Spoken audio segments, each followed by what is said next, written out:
Bonjour. Bonjour, je suis ici avec mon co-chef, Jonathan Pedneault, avec une conférence de presse au sujet de les défis actuellement ici au Canada. We have been, as a country, and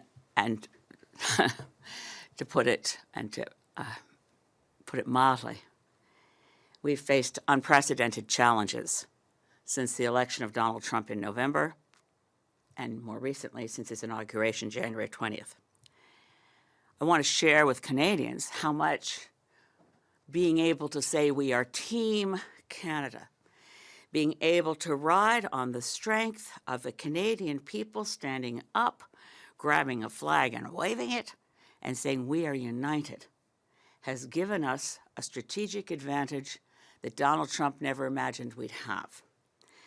I can share that the Prime Minister, Justin Trudeau, has engaged with, and people have seen this, not only all the premiers, but all the opposition party leaders a number of times since the U.S. election when Trump began to talk about 25% tariffs on Canadian exports to the United States. An unjustified threat that violates a number of existing trade agreements. Worse than that, we now know that Trump continues to express an interest in taking our territory, just as he does about, as in his speech to Congress the other night, Greenland will get it one way or the other. These are illegal threats.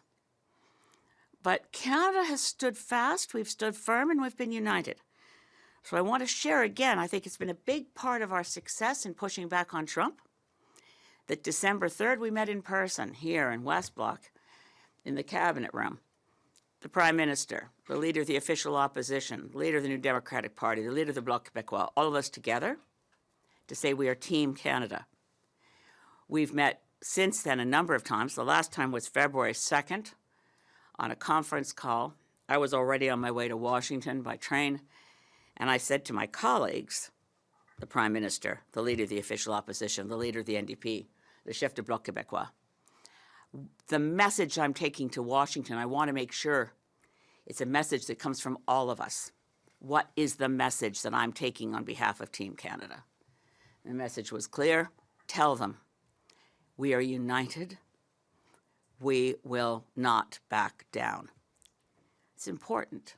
It's part of our ability as a country to stare down the increasingly erratic, unhinged threats from Donald Trump.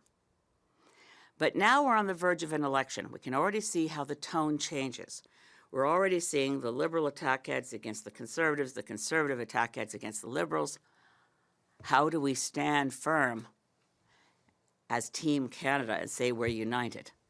The premiers, all federal parties, united. My fear as we go into this next election, which we think will happen very soon, is that unless we sit down and meet with each other, and I mean all party leaders meet together soon, the election campaign opens up two big risks for Canada.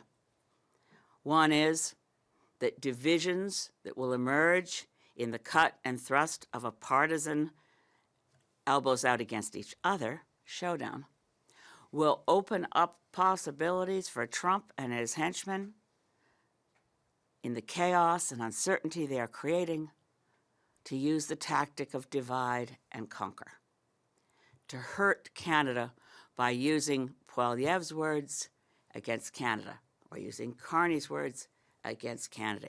How do we stand united in an election campaign? This is where the call for leadership is right now, not who is best able down the road after an election to defend Canada from unfair, retaliatory trade actions or worse from the United States. We're in that fight now. It's not a future threat. It's now. So how do we continue to stand firm as Team Canada going into an election? This is where the call for leadership. Canadians want to see real leadership. And that's why Greens are standing up now and saying, we can do this, but not if we engage in a conventional, hyper-partisan election campaign. We can do this if we meet right now. I'm directly calling to the new leader of the Liberal Party, Mark Carney, and to the leader of the Conservative Party, Pierre Poilievre, as well, of course, as my colleagues in the Bloc and the NDP, that we sit down together and review the options for staying firmly Team Canada while in an election campaign. Now, there may be other options, but the one that has historical reference points, the one that could work, and that Mark Carney must put in place before he names his own Liberal cabinet, is to bring together what would, in historical terms, be called a war cabinet, an inner cabinet that focuses on one thing only: how to protect ourselves, how to protect Canadian sovereignty, protect Canada's economy from the threat from the United States. To have legitimacy, that inner cabinet must include members of all parties. That's the historical reality of when Mackenzie King created a war cabinet in the Second World War, Winston Churchill had a war cabinet in the Second World War. To have legitimacy, to be able to take steps that are necessary, it has to include cross-party cooperation on the very limited set of things that Canadians want to see us continue to do as a government to protect our country. On doit faire les choses qui n'est pas déjà fait, jamais. On doit faire les choses différentes pour protéger notre économie et notre souveraineté, avec un effort collaboratif entre tous les partis, avec la coopération de tous les chefs. This is different from other election campaigns. And if we wage this as if we're in a conventional election campaign, the risks are enormous. One, the one I mentioned, opening up differences that Trump can exploit in a divide and conquer strategy. Another risk, Madam Justice Hogue already identified, the single greatest threat to our next election and democracy in Canada is disinformation coming from social media platforms, such as those controlled by Trump's billionaire oligarch friends, like Mr. Musk, Mr. Zuckerberg. The other risk is that the convention in Canada is that when you're in an election campaign, the government that remains, a cabinet government, can only operate as a quote-unquote caretaker government. How does a caretaker government respond to something that we don't know about today, but may be occurring in 3 weeks' time? Think of how much damage Trump has done. He was inaugurated January 20th. We've been getting whiplash from his tariff today, maybe no tariff tomorrow. We need to have a government that remains solid. Team Canada that can say to Donald Trump, go pound sand or go suck eggs. Although, as I said, I now realize there's a tariff on sand and they may not be able to afford eggs. Point is, Canadians need to be able to see leadership from their leaders, that we can stand united as Team Canada, that we can proclaim that we will not ever back down, and we will give Trump and his henchmen no ammunition to use against Canada by allowing any large differences to open up, to create his ability to, as we know he has done, divide and conquer. We need to do this. I call on Mark Carney specifically and Pierre Poilievre specifically. We have written to ask to meet with you, as all leaders should meet. We have an opportunity. It's time limited. If the writ drops without an agreement to have a way forward, it may not be a war cabinet. Maybe there's a better idea. We won't know about it until we sit down and talk with each other. Canadians want to see leadership from their leaders. They want to know that we're more committed to our country than to our party. So every single day, from now till the election is over, whenever that may be, I want to know that Mark Carney wakes up, Pierre Poilievre wakes up, Jagmeet Singh wakes up, François Blanchet, it's a little more difficult for him, his nation, Quebec. Every single day, wake up and say, country first, party second. Country first, party second. If we don't do that, we may find ourselves in a much weaker position to confront the threat that Donald Trump represents. With that, est-ce qu'il y a les questions pour mon collègue ou moi? We're open for any questions you may have. Yeah, Ms. May, David Batchelor from the Canadian Press. Have you gotten any assurance from the Carney camp or from Trudeau before he left office that the briefings with the opposition leaders on the U.S. situation would continue into the Carney administration? No. I have to say it was extraordinarily, I have to say, inspiring. I've shared with many of my constituents in open community meetings. And when I tell people, generally speaking, or media, that we've been meeting regularly, that we share briefings, and that we pledge to each other Team Canada. Canadians want to see more of that, and it will be a tremendous loss for us as an economy and as a sovereign nation to abandon that for the cut and thrust of a conventional election campaign. We are in an election imminently, and that's appropriate. Canadians want an election, but I don't think anyone wants to see us attacking each other in a way that opens up an opportunity for Donald Trump to take the upper hand. We are strong when we are united. This is a really challenging moment, and we have a very short window in which to make the difference between a conventional election and one that maintains Team Canada as its center. And that opportunity, I'm afraid, will disappear once Mark Carney swears in his new cabinet. If it's all Liberals, that's the end of any idea that we can go into an election as Team Canada.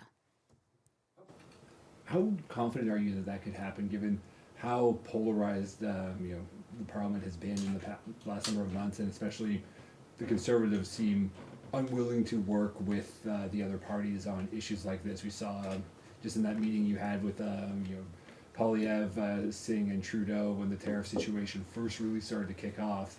The consensus was Pierre Poilievre was still just sticking to the Conservative talking points and not seeming really willing to have a real dialogue with the other leaders. So how realistic do you think this even is? I think it's realistic because the fact we continued to have those meetings up to and including February 2nd, that I was able to ask leaders of all the other parties, is this my message going to Washington?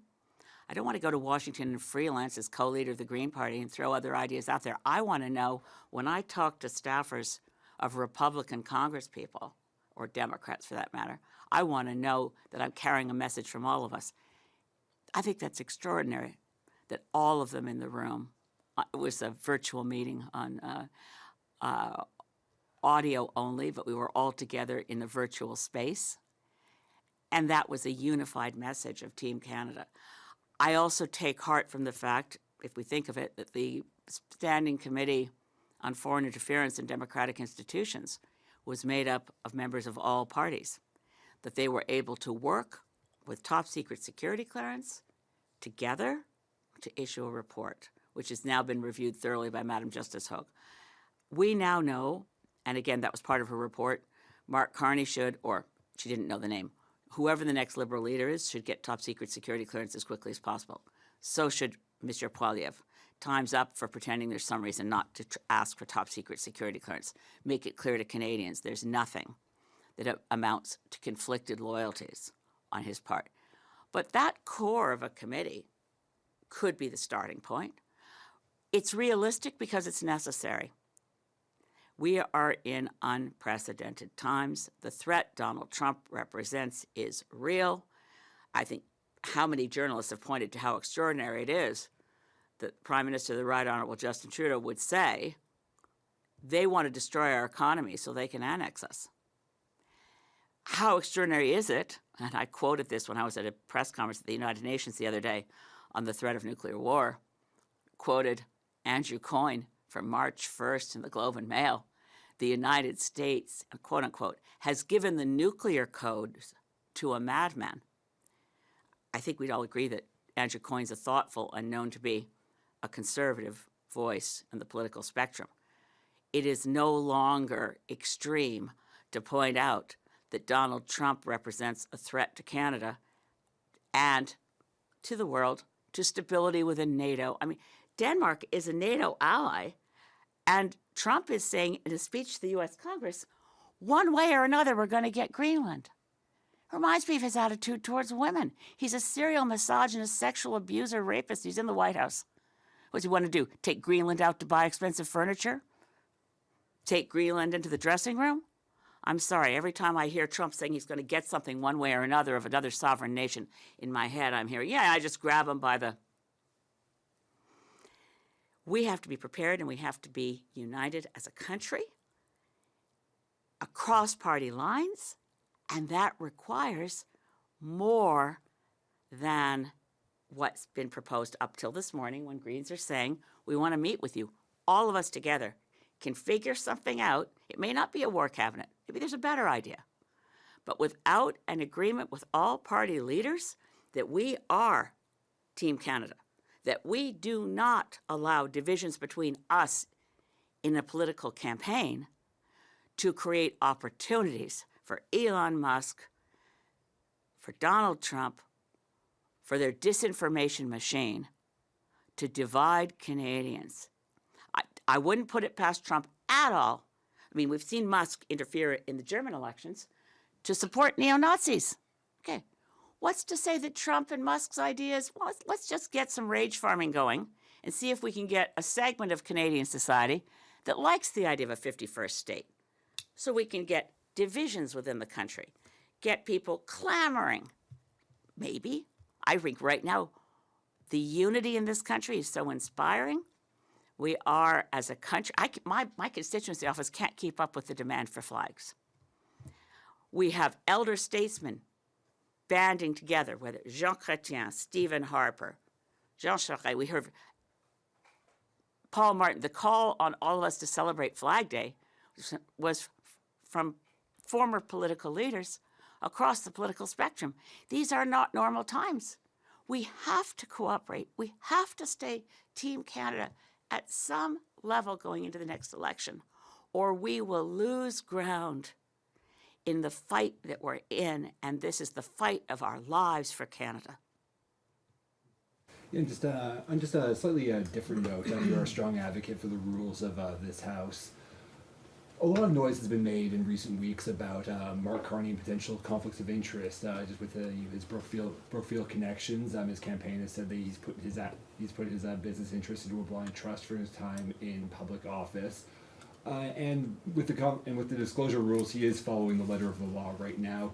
Do you think there should be any change, just since as Michael Barrett has said in his numerous press conferences on the issue, when those rules were written, they weren't designed for a situation like this where someone with extensive business ties becomes prime minister without facing a general election first?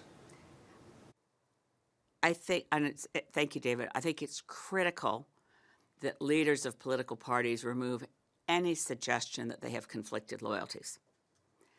That's why Pierre Poilievre must ask for top secret security clearance and remove that cloud based on what's already in the public domain, that his Conservative Party leadership race, there's certainly intelligence that suggests foreign interference from the government of India.